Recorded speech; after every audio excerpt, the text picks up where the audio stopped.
আসসালামু আলাইকুম, সবাই কেমন আছেন? আশা করি সবাই ভালো আছেন।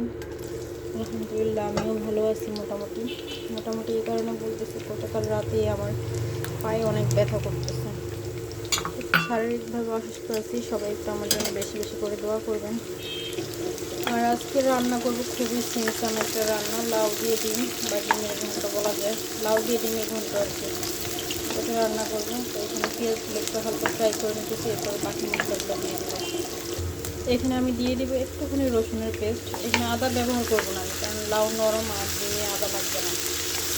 এটা একটু ফ্রাই হয়ে যাবে, বাকি মশলাগুলো রেডি করে নিয়ে আসছি। এরপরে দিয়ে দিব একটু হলুদ।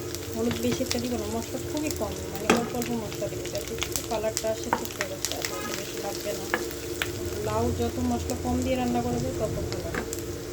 আর দিয়ে দিলাম একটু পানি যাতে মশলাটা পুড়ে না যায়। এরপর দিয়ে দিব অল্প লাল মরিচের গুঁড়া। এটা অনেকে কাঁচামরিচ, ফ্রেশ কাঁচামরিচ ইউজ করলে মরিচের গুঁড়াটা স্কিপ করতে পারেন।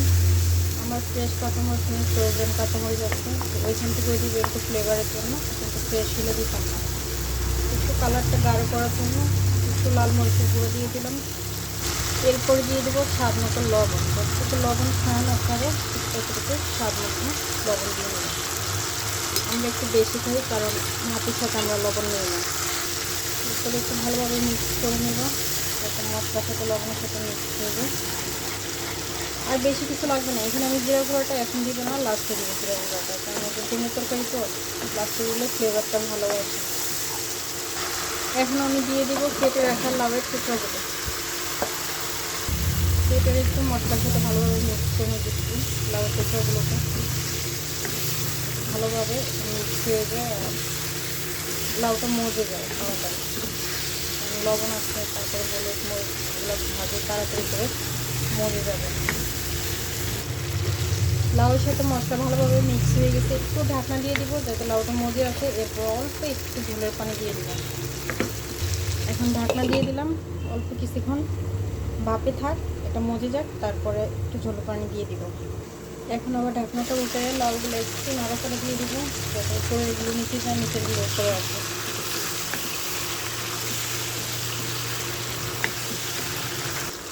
উপরেরগুলো নিচেতে দিয়ে দিচ্ছি আর নিচেরগুলো উপরে নিয়ে আসছি। এখন আবার একটু ঢাকনা চাপা দিয়ে দিব। আর এখন দিয়ে দেবো জাস্ট ঘ্রাণের জন্য কয়েকটা কাঁচামরিচ। আর এখন দিয়ে দেবো ঝোলের পানি। মোটামুটি পানি ছাড়া ছিল হয়ে গেছে।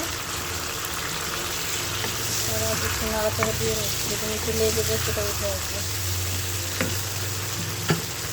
ঝোলের পানিটা দিয়ে দিচ্ছি, বেশি একটা লাগবে না ঝোলের পানি, এটা লাউয়ের তরকারি তো পানি এমনিতে ছেড়ে দেবে।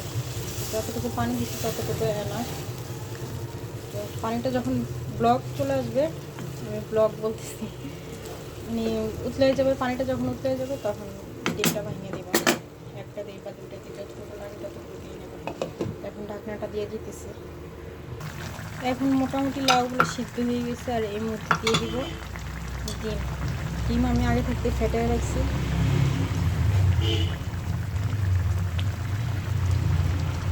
চারিদিকে সরাই দিয়ে যার যেরকম ইচ্ছা ওরকম দিন, কারো একটা, কারো দুইটা, কারো তিনটা, যে যতটা দিবেন ততটা খাবেন আর কি।